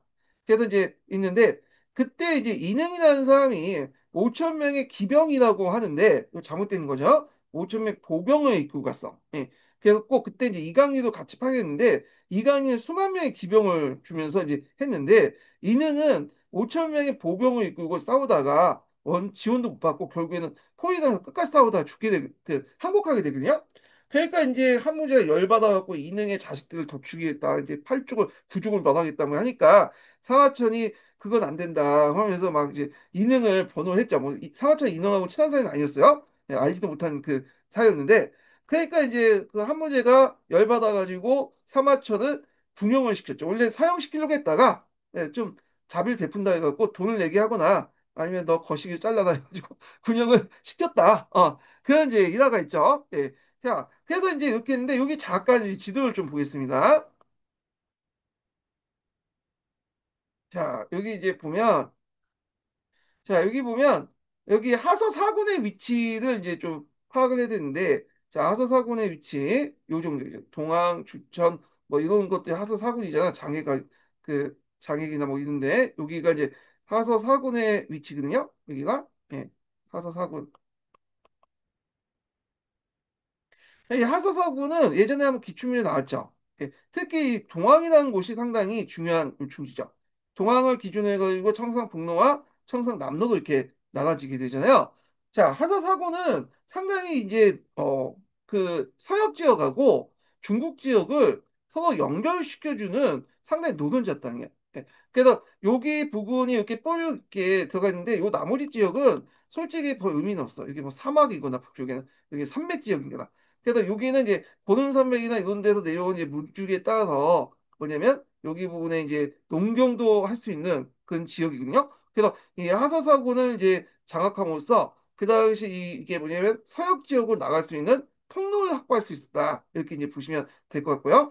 그리고 이제 요 하서사구는 또 지정학적으로 상당히 중요한 유충인데 요 하서사구를 통해서 쉽게 뭐냐면 장안으로 도달할 수 있어요. 그러니까 여기가 뚫리면 장안이 곧바로 뚫리나고 이제 뚫릴 수 있는 지정학적 어떤 유충지였다. 이렇게 보시면 되겠습니다. 그래서 이 하서사고는 설치했다. 그 뒤에 나와 있으니까 그때 다시 얘기하고요. 자, 그다음에 그 당시에 무제는 홍루에 대한 적극적인 군사 활동에 앞서 홍루와 적대 관계에 있는 서역 국가들 동맹을 맺을 필요가 있어서 이 당시 이제 장관을 월지에 또 파견할 뒤에 이제 오손도 파견하죠. 월지는 이제 여기 대월지를 말하죠. 대월지. 얘네들이 이제 여기 있다가 이게 아마 얘네들이 보니까 아프가니스탄 지역에 있네. 그랬다가 나중에 요 남쪽으로 들어가서 쿠샤망조를 세웠던 애고 그 다음에 오손 있죠. 오손. 그래서 얘네들하고 손을 맺고 동력을 공격하는 이게 일종의 공수동맹을 이제 맺으려고 파견했는데 뭐 다 실패했어요. 그렇지만 그 장관을 파견하는 과정에서 서역의 여러 가지 사실들, 그다음에 비단기를 이제 개척했다는 말보다는 발견했다고 이제 볼 수가 있는데 하여튼 이런 것도 있다. 이렇게 이제 보시면 되겠습니다. 그래서 한번 읽어볼게요. 장건의 월지국을 파견을 감행했다. 이 당시 월지국은 홍로에 의해서 서부 감숙 지방에 추출되어 아프가니스탄 지방으로 이동하여 그 인도도 쿠샤 왕국을 세웠다. 그래서 장건은 월지국에 도착하기 앞서 홍로에 또 붙잡혀서 10년 동안 포로 생활했죠. 그러다가 다시 이제 도망쳐서 이제 했는데 그때 이제 홍로한테 이제 붙잡아서 이제 풍로 여자들과 결혼하고 그 자식도 낳았다고 요 처자식도 있으니까 이제 풍로가 이미 이제 풍로 사람 됐구나 생각하고 이제 감시를 뭐냐면 안 한 상태 뭐냐 도망쳐 나와서 결국에는 월제에 갔지만 월제 입장 볼 때는 굳이 뭐냐면 하나 동맹을 였고 홍로를 칠 필요 없다고 생각한 것 같아. 왜냐면 홍로를 한번 당해봤자 홍로한테 궁산이 얼마나 강한지 알고 있고, 그 다음에 이제 그 박테리아 지역에 있는 이제 아프가니스탄 지역이 뭐 살기 좋았나 봐요. 뭐 우리 입장은 살기는 안 좋은 것 같은데, 그래서 이제 일단은 이 당시에 이제 그 장관의 요청을 거부했죠. 그래서 이제 결국엔 돌아와서 복을 하고, 그 과정에서 이제 장관이 어떤 사실을 알려주게 됐냐면, 그 당시 홍루족을 왔다 갔다 하다 보니까 홍루족하고 그 당시 이제 서양에 있는 여러 오아시스 국가들 있죠. 이 오아시스 국가들과 홍루가 서로 교육한다는 걸 알고. 그래서 홍루족들이 우리가 그 한나라한테 바친 뭐 비단이라든지 물자, 뺏은 물자들을 여기를 통해서 장문이라고 하죠. 장문이나 이런 거를 여기에서 처리한 다음에 서역 국가에 처리한 다음에 이게 이제 이쪽 로마 쪽으로 넘어간다는 걸 알 수 있는 거야. 그러면 이제 딱 보면 요거에는 이제 홍루족을 이제 그 약화시키기 위해서 홍루족의 돈줄 차단해야겠죠. 그래서 요게 당연히 서역에 있는 나라들을 자기가 장악할 필요 있기 때문에 그 당시 뒤에 보면 서역 원정을 하게 되죠. 예. 이런 것도 이제 같이 연결시켜서 보시면 될 것 같고요. 그때 이제 이건 뭐 시험 문제 안 나올 것 같은데 장건이 월 그 흥노력에 있으면서 처자식을 거느렸다고 하잖아요. 그럼 처자식은 버리고 왔나 그 항상 궁금하고 있었는데 다른 책 보니까 데리고 왔다고 하더라고요. 같이. 예. 하여튼 그렇고 자, 또 장건은 이제 또 어디 갔냐면 이리아 유역에 지배했던 오손과 동맹을 맺기 위해서 했으나 이것도 실패하고 말았죠. 잘 안 됐어. 예. 그렇지만 결국에는 목적은 달성하지 못했지만 이 두 차에 걸쳐서 역사적 그 장관의 서역 파견은 뭐냐 큰 의미가 있죠. 요게 예전에 시험문이 나왔죠. 첫 번째는 중국과 서역 간의 이른바 비단길이 개통되었다. 이렇게 이제 보시면 돼요. 그래서 앞에서 했지만 원래 이제 그러니까 앞에 된다. 나중에 얘기했지만 보통의 동서교통로가 크게 세 가지가 있어요. 그 중에 이제 육상교통로 하나가 이제 뭐냐면 초원길이고 스택길도 쫙 갔던 이 초원길은 스키타이그 유목민족들이 개척한 길이야. 제일 빨라. 근데 이제 원래는 요 얘네들이 서역에 있는 이제 그 국가들이 요 초원길을 이용을 했는데 그때 이제 뭐 막대한 또 뭐냐면 또 유목민족들이 이제 통행료를 요구하니까 요게 이제 별로 이용하지 않고 자체적으로 길을 개척을 하게 돼요. 그래가지고 홍로하고 이쪽 길로 해가지고 이렇게 길한 게 비단길이죠. 그 비단길을 이제 중국과 연결시켰다. 그래서 솔직히 개척했다는 것보다는 그냥 발견했다 이렇게 보시면 돼. 알게 되었다. 예, 이렇게 보시면 될 것 같고. 자, 그래서 이제 이렇게 이제 개통된 것은 이기는 동서문화의 중요한 교육로서 근세에 와서 회로가 열리까지 이제 널리 이용했다. 그래서 초창기 때는 이 비단길을 많이 사용했죠. 요즘에 비단길보다는 사막길이라고 하더라고요. 그 교과서에서는. 근데 이제 여기 근세의 기점이 뭐 정확히 모르겠는데 여기서 아마 이제 성나라, 당나라 이후라고 해요. 탈레스 전투 이후에는 이제 해로를 많이 이용했다. 이건 나중에 좀 얘기하겠습니다. 그래서 비단길은 이제 개척을 했고 두 번째는 서양에 대한 지식이 더 증대시켰죠. 그래서 중국인의 세계를 넓혀가는데 큰 결과를 가졌다. 이 서양이라는 것은 좁게 보면 이제 보면 저쪽 이제 오아시스 국가들, 탈인분지의 오아시스 국가, 신강 위구르 지역 있죠. 넓게 보면 이제 인도, 뭐 저쪽 그 중동 지역의 연어들, 그냥 노마 여기까지 서양이다 볼 수가 있죠. 자, 그 다음에 우지의 이제 그 정복 전쟁은 남원은 복권, 강동 지방과 남원을 정복하죠. 그래서 요런 지역은 예전에 뭐 장사왕이니 무슨 왕들이 있었어. 그래서 반 독립적인 어떤 세력들이고, 그다음에 아직까지 한족화되지는 않았던 그죠. 잠시 이제 진나라 때 이제 잠깐 중국 민족 그 중앙 정부에 이제 그 들어오긴 했지만 한초 때 다시 이제 빠져나와서 이제 거의 독립적으로 놀고 있었는데 이 지역을 이제 정복하죠. 남해 구군을 설치했고 남해 무역의 기초였다. 남해 무역이라는 거는 동남아시아나 아니면 저 바닷길로 동남아시아나 저쪽 중동 지역의 무역을 이제 남해 무역이라고 해요. 나중에는 서양 세력 간의 무역도 남해 무역이라고 이제 보죠. 그 개념 안에. 그래서 월남 북부까지 또 차지하게 되죠. 그래서 이후에 천년에 대해서 이제 월남 북부 정복이 시작했다. 그래서 월남은 이제 진나라, 그다음 한나라, 뭐 당나라 쭉쭉 해갖고 지배를 받았어요. 그래서 천년 동안 이제 뭐냐 중국의 지배를 받다 보니까 월남 북부 같은 경우에는 그 유교 문화권에 속하죠. 중국의 문화를 받아들인 유교 문화권에 속하고 월남 북부에 믿고 있는 이제 그 베트남 북부 지역 같은 경우에는 불교도 인도 불교가 아니다. 중국 불교야. 그래서 있고 피도 많이 섞였죠. 그래서 딱 보면 저쪽 그 베트남 북부 지역 사람들 보면 우리나라 사람처럼 이게 이제 그렇게 생겼어요. 예. 그런데 이제 그 남쪽 지역 있죠. 이 남쪽 지역 참파라고 하는 지역. 요 지역 같은 경우에는 이제 오랫동안 이제 인도 문화권에 속했죠. 뭐 힌두교, 인도식 불교, 그다음에 또 약간 이제 그 인종적으로 볼 때도 동남아시아 계통하고 있고, 예. 그러다가 이제 나중에 레왕조 때 합쳐졌죠. 이거는 나중에 이제 있는데, 요즘에 베트남사가 안 나오니까 요 정도만 좀 하고 할게요. 예. 그다음에 동호는 이제 위만조선. 위만조선 예전에 그 논술식 시험 2차 기출문제에 사기에 관련된 내용에서 한번 언급됐었죠. 자, 그곳에 이제 한해 사고를 설치해서 한사군 관련된 내용은 이제 낙랑군 예전에 한번 한국사 문제에 나왔잖아요.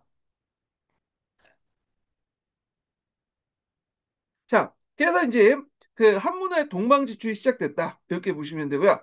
그 외에도 이제 여기는 안 나왔죠. 그 뒷장에 이제 읽겠지만 서역 원정하게 돼요. 앞에 얘기한 것처럼. 그때 이강리를 파견했는데 그때 이제 서역 도우를 설치하고 그다음에 대왕국이라는 말이 많아요. 대왕국이라는 페르가나라고 하는 그 지역인데 요때 이제 뭐 하늘마라고 해서 그 뭐냐면 말이 땀이 흐르는 그 말이 있어. 네, 그 말을 이제 뭐냐면 이렇게 얻었다. 그런 내용이 있어요. 자, 근데 이제 이렇게 흑로 정벌하고 서역 정벌하고 고조 설치고 남의 국군 설치하고 다 좋은데 문제는 이렇게 하다 보니까 재정이 이제 타격을 주죠. 그래서 자기 그 아버지 할아버지 때부터 마련했던 이제 그걸 가지고 초창기 때 썼지만 그게 이제 뭐냐면 안 됐죠. 지금 계속 전쟁을 하다 보니까 그러다 보니까 이제 안 되겠다. 재정 개혁을 해야겠다. 그래서 그때 이제 뭐냐면 누굴 등용하냐면 대상인 출신자였던 상호양이나 이런 사람을 등용해요. 왜냐하면 이게 방법이 중농 억상 정책이거든. 그러니까 농업을 중요시하고 상인들을 억압하는 거야. 그래서 상인들이 예전에 이익을 뭐냐면 적극적으로 취했던 방식을 누가 이제 국가가 상인을 배제하고 탄압하고 그걸 대신 상인 역할을 하는 거야. 그러면 상인 역할을 하다 보면 그 상인 방식대로 이제 이익을 추구하려면 또 그다음 상인을 또 탄압하려면 상인에 대해서 좀 아는 사람이 많이 필요할 거 아니에요. 그래서 이제 등용했던 대표적인 사람이 상호양 같은 사람이다. 이렇게 이제 보시면 되고. 그래서 이제 군수법이나 평균법 이런 사람들, 정책들은 이 상호양이 이제 마련했다 보시면 되겠습니다. 자, 그 다음에 또 이런 법을 이제 뭐냐 강력하게 정책을 이제 추구하려면 이게 만료해서는 안 됐죠. 강제적으로 이제 할 필요가 있잖아. 그러다 보니까 법가로 무장한 법의 어떤 그 술취에 무장한 그런 관료가 필요했어. 그래서 이제 중요한 것이 뭐 법술 관료였던 장량이라는 사람이죠. 예. 그래서 이런 것도 했다. 그래서 이제 이런 내용도 좀 기억을 해두시면 되고요. 그러면 그 전하는 경제 위기와 이제 전매제를 보겠습니다. 앞에는 이제 위는 왜 경제적인 어떤 정책들 실시나 전매제 평준법을 실시한 배경이 나오죠. 그래서 한무제에 의해서 대리국 건설과 대통업 공사 끊임없는 대원정이 가능했던 것은 한초의 무제와 경제 시대 때 경제 추적이 뒷받침했기 때문이다. 그러나 이제 이런 이제 장기간의 대규모 흑로 정벌로 원수원년에 이르면 완전히 재정이 고갈되죠. 그래서 시급한 재원을 확보하기 위한 별도의 조치가 필요했고 자, 이를 하기 위해서 이제 실시한 거는 여러분 알다시피 전매제도, 군수법, 평균법이다. 이렇게 보시면 되겠습니다. 그래서 이런 것들은 예전에 이제 상인들이 매점 매석을 통해서 했던 것들을 국가가 이제 상인들을 배제하고 이런 방식을 취해서 했다. 그래서 정통적인 유교적인 사고에서는 좀 어렵죠. 왜냐하면 유교 같은 경우에는 국가가 직접 백성들하고 이익을 다투는 여민재임 하는 것을 뭐냐면 그 반대했던 사람들인데 이거는 이제 유교적인 통치 방식보다는 법가적 마인드에서 시작했다 이렇게 보시면 되겠습니다. 그러니까 상황의 정책을 좀 계승한 거죠. 예. 자, 그래서 이제 이렇게 중농 업상을 통해서 상업을 탄압하고 상인을 탄압하고 대신에 국가가 이제 상인을 했던 예전의 방식 그대로 해가지고 자신들이 했다. 수익을 얻었다 이렇게 보시면 될 것 같은데 자, 그래서 소금과 철은 국민 생활의 필수품으로 국가 경제의 그 동맥이었다. 그래야 이제 대상인 출신이었다. 이제 상호양은 가 공군을 이제 뭐냐면 등용을 했다. 이렇게 이제 있죠. 예.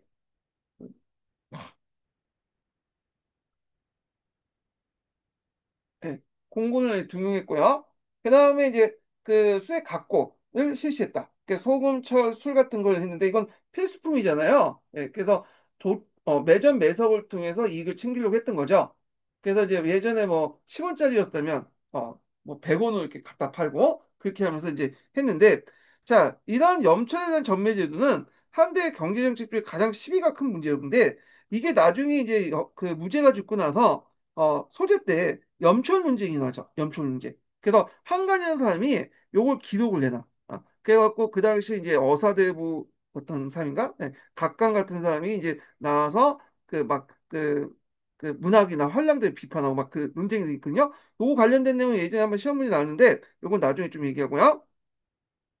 여기 밑에 있는 염천론. 그래서 BC 81년에 국가 전매제도 실시의 타당성을 토론하기 위해서 대규모 공중회의가 개최했는데 학자 간의 이제 찬반 논쟁을 보통 연촌론이 나가는데 이건 책 이름이에요. 한간 관련된 한간은 이제 그 우리가 생각한 한간이 아니라 사람 이름이에요. 이건. 네. 그래서 하여튼 이 한간이 쓴 염촌론에 있다. 이거 나중에 한번 더 살펴보기로 하겠습니다. 자, 그 다음에 평균법하고 군수법을 이제 실시했다라는 거죠. 평균법, 군수법. 평준법 군수법은 뭐냐? 여러분도 알다시피 뭐냐면 이거는 이제 군수법은 주로 이제 그 뭐냐면 예전에 이제 그 거리랑 멀었던 지역 있죠. 그래서 상인들이 보통 이제 A 지역에서 귤이 많이 나오면 그 A 지역에서 많이 대량으로 이제 사 사와가지고 그 다음에 그 비단 지역이 없으면 거기 갖다 파는 그런 것들인데 이걸 국가가 하는 거야. 그러니까 지역 간의 어떤 이제 그 차이 시세 차이를 이용해 갖고 이게 하는데 그래서 군수관을 두어서 직접 구입을 해갖고 이렇게 담당하겠다. 그래서 지역 간의 이제 이런 차이, 시세 차이를 통해서 뭐냐면 이득을 얻고 또 이걸 통해 물가 조절을 하죠. 예, 물가 조절. 그것도. 근데 그 보통 이제 책에서 물가 조절에 초점을 맞춰서 얘기를 하더라고요. 물가 조절은 어떤 그냥 의도하지 않았지만 물가 조절이 되죠. 왜냐면 어떤 지역에서 물가 그 어떤 특정한 물품을 살 경우에는 그만큼 이제 뭐냐면 수요가 늘어나니까 그 가격에 대한 가격이 올라갈 수밖에 없잖아요. 그런데 이걸 이제 좀 수요가 없는 다른 지역에서 공급을 할 경우에 공급에 따라 많아지니까 가격이 떨어질 수밖에 없는 거죠. 자, 이렇게 해서 군수법을 실시했고, 그 군수법은 지역 간의 어떤 차이를 이용해갖고, 한 거고, 평균법은 시기에 따라서 이제 이렇게 하는 것을 이용한 거죠. 그래서 이거는 예전에, 상인들이 했던 거야. 그 대표적인 게 쌀 같은 것들이죠. 쌀 같은 게 가을에 많이 생산되니까, 이때 이제 뭐냐면, 대량으로 사들였다가, 나중에 비쌀 때 갖다 파는 거죠. 예. 그걸 이제 국가가 했던 거야. 그래서 그 당시 평균법을 실시했다. 예, 시기에 따라 시세 차익을 노리고 또 함께 아까 얘기했처럼 뭐 물가 조절도 했다. 이렇게 이제 보시면 되겠습니다. 자, 그래서 이제 이런 것도 이제 했고요. 그 다음에 이제 넘어가서, 그래서 이 법의 시행은 대상인의 상호활동을 위축하고 대신에 국가의 수요를 증대했다. 원래 했던 그 대상인들이 했던 역할을 국가가 했다. 이렇게 보시면 되죠. 근데 이제 주의할 건 뭐냐면, 그렇다고 해서 이제 중농 억상 정책 때문에 상인들이 타격을 받았냐? 물론 일시적으로 타격은 받았어요. 예. 근데 이게 이제 의도하지 않았지만, 이 이제 뭐냐면, 화물의 정책이 상인들에게 상당히 또 유리한 것도 있어요. 왜 유리하냐? 첫 번째는 그 밑에 있는데 안거래를 조장했다는 거죠. 왜냐면 소금, 철수 같은 게 필수품인데 이걸 전매제에서 매점 매석을 할 뻔이면 가격이 올라갈 수밖에 없잖아요. 근데 국가에서는 뭐 100원에 갖다 판다 하면 여기에서 이제 암시장에서는 이제 100원보다 좀 낮은 50원에 갖다 판다든지 그런 식으로 했는데 그렇게 그 역할을 했던 걸 상인들이죠. 그래서 상인들이 막대한 이득을 챙겨. 그리고 두 번째로는 그 당시 이제 한무제가 서역 개척했잖아. 그러면서 서역 간의 교류를 통해서 또 막대한 이득을 챙겨. 그래서 오히려 이제 뭐냐면 그 중농 억상 정책에 불과하고 상업이 번성하고요. 그렇게 얻은 이득을 가지고 또 땅에 투입을 해갖고 이제 땅을 사들이죠. 그래서 지방의 호적으로서 부각되는 성장하는 또 배경이 되죠. 이렇게 이제 보시면 되겠습니다. 자, 이 밖에도 이제 무제 경제 정책으로 유명한 화폐통이다. 한초에는 궁극에서 마음대로 이제 동전을 주저할 수 있기 때문에 정규 화폐가 일정하지 아니었고 되게 불편이 많았고 화폐를 너도 나도 찍어내기 때문에 화폐의 그 함량을 믿을 수 없죠. 이 동이 제대로 구리가 제대로 들어갔는지 천하고 섞여 있는지 잘 모르잖아. 그래서 이제 무제는 화폐를 통해 여러 번의 화폐를 이제 주조하게 되고 그 BC 113년에 동종 주조권을 중앙에 다 하수요. 지 좋은 이제 함량, 그러니까 그다음 동전이죠. 오수전을 만들어서 전국에 유포됐다. 자, 이 오수전 관련된 내용이 예전에 기출문이 나왔죠. 이 오수전은 상당히 뛰어난 화폐예요. 그래서 가치도 어느 정도 이제 높고 동함량도 상당히 많기 때문에 요게 한무제 이후부터 한나라가 망한 위진남북조 시대까지 계속 사용했어요. 거의 700년 동안 사용했다. 그래서 제일 오래된 화폐다. 그 예전에 한번 시험문이 나왔던 거죠. 근데 우리나라도 이제 무능왕릉에 보면 양나라에서도 이제 이게 오수전 사용했기 때문에 이 오수전을 넣어주고 그러잖아요. 토지세한테 갖다 바친다고. 그래서 예전에 또 뭐가 나왔냐면 그 오수전에서 만든 그 간직인가요? 예. 간청 이름을 쓰고 나왔어요. 오수전을 어디서 만드냐? 그 전화시대 때. 그래서 전화시대 때 오수전 만든 간청은 수용 도이라는 간청이 있어요. 여기에서 만들고, 근데 간직은 이제 뭐냐, 산림상간이죠. 예. 그래서 산림상간을 어떤 분은 이거 간청과 간직이 아니냐, 뭐 개소리 하고 있는데 그게 아니에요. 수영동이라는 간청이 있고 수영동의 여러 업무 중에 산림원이 있어. 산림원은 이제 항시 그 뭐냐면 그 임야지가 있거든요. 항시 이제 임야지 거기서 항제가 이제 뭐 사냥도 하고 이제 노는 곳이 있어요. 이 산림원을 이제 관장하는 곳이 업무가 있어요. 수영동이 안에. 그래서 산림원을 관장하는 세 개의 간직이 있어. 이들 뭐냐면 산림상관이라고 해. 그래서 왜 산림원하고 이제 뭐 오수전하고 연결돼 있냐 하면 오수전을 만들려면 구리를 녹여야 될 거 아니에요. 그러면 여러 가지 이제 뭐 목재 같은 게 필요하죠. 예. 그래서 산림 자원이 필요하니까 요 산림원에서 이제 만들었기 때문에 요 세 개 그 간직을 갖고 있는 사람들이 그래서 수영동이는 간청이고 그 하부기관으로서 이제 하부 간직으로서 산림상관이 있다. 이렇게 이제 보시면 되겠습니다. 예.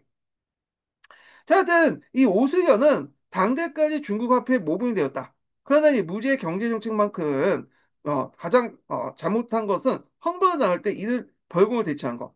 그리고 이제 앞에 대표적인 게 이제 그 뭐냐면 그거죠. 사마천의 그도 그렇게 사마천에게 두 가지 선택지를 줬죠. 하나는 고자가 되다. 또 하나는 돈을 바쳐라. 근데 돈은 없으니까 고자가 됐다. 이게 이제 유명한 거잖아요. 그냥 헌금을 이제 자기로 매기면 그냥 헌금을 받고 자기를 매는 걸 매장력이라고 하는 건데 이 매장령은 그 무제 때만 실시한 거 아니라 이미 이제 문제 때부터 실시했던 제도잖아요. 그래서 요거는 제가 예전 정강의 때 했으니까 좀 얘기를 했고요. 자, 하여튼 이거 예전에 기초에 나왔던 거죠. 그리고 부호도에게 가치 없는 녹표를 떠맡기고 이들 담보 헌금을 강요하고 통화의 가치를 떨어뜨렸다. 근데 통화의 가치를 떨어뜨린다면서도 오수전은 계속 사용한 것을 보니까 물론 오수연이 이것 때문에 통화의 가치를 떨어뜨리긴 했지만 그 통화의 가치를 떨어뜨리긴 했지만 그 떨어진 것만큼 떨어졌다도 불구하고 오수전의 가치가 계속 있기 때문에 계속 사용하는 거. 지금 이것만 달러의 가치가 계속 떨어지고 있지만 우리가 계속 이제 달러 아니면 다른 대체제가 없잖아요. 예. 그 통화 수단이 없다 보니까 지금 달러를 계속 사용하고 있잖아. 요거와 비슷하다 고 보시면 돼요. 그러니까 이런 것들이 이제 오수전의 가치는 떨어지는 요인이 있지만 그렇다고 해서 그것 때문에 옷을 사용할 만큼은 아니었다. 이렇게 이제 이해를 해두시면 되겠습니다. 그래서 그 신동계를 읽다 보거나 아니면 다른 책을 보더라도 좀 앞뒤가 안 맞는 게 많아. 근데 제 생각에는 이건 한 명이 쓴 게 아니라 여러 명이 뭐 여러 자료를 같이 붙여갖고 썼기 때문에 정리해놨기 때문에 그런 것 같아요. 여러 사람 의견이 이제, 있기 때문에. 그래서 이걸 좀 일관성 있게 이제 이해를 하든지 그냥 이게 이런 사람이 이렇게 이해하고 이런 사람이 이해했고 넘어가시면 될 것 같아요. 예. 자, 하여튼 이렇게 있고 자, 그 다음에 이제 그 앞에서 말한 것처럼 한나라 이제 그 무제 때 형성된 것이 내조 정치잖아요. 예, 그래서 내조 정치 관련된 내용을 한번 보겠습니다. 그래서 이제 이렇게 했는데 이게 이제 서로 연결돼 있기 때문에 이렇게 했는데 이거 언제 읽어야 되나 이걸? 어, 요거는 나중에 좀 얘기할게요. 요거는 좀 약간 전한 정치사 전반적인 내용이거든요. 그래서 요건 뒤에 한문자 죽은 다음에 이제 했던 거기 때문에 나중에 좀 있고요. 그 다음에 여기에서 이제 좀 빠진 게 있어. 서울 원전 관련된 내용 등등등 홍보와 관련된 내용이 좀 많이 빠졌거든요. 그래가지고 잠깐만. 요거를 이제 좀 띄어서 이제 읽어보겠습니다. 어디를 펴보시냐면요. 여기 뒤에 있어. 이게 이제 몇 페이지냐면 228페이지 펴보세요. 228페이지. 자, 요거 보기 전에 그 첫 번째 인증번호 알려드릴게요. 첫 번째 인증번호는 17번입니다. 네, 첫 번째 인증번호 17번이에요. 자, 여기 보면 이제 그 한제국가 동아시아 문화권 설립이 있거든요. 근데 요것도 이제 요거 설명하는 거 과정에서 앞부분에 있는데 요게 읽기 좀 그래요. 도저히 나중에 읽긴 그래서 일단은 요 부분을 이제 읽고 그 다음에 앞에 이제 얘기한 척, 그 당시 이제 사육 원전 관련된 내용들, 이런 것들을 이제 좀 보면서 또 그 당시 이제 또, 교통로 관련된, 돌고 관련된 내용도 한번 좀 보기도 하겠습니다. 예. 그래서 좀 쉬었다가 읽을게요. 예.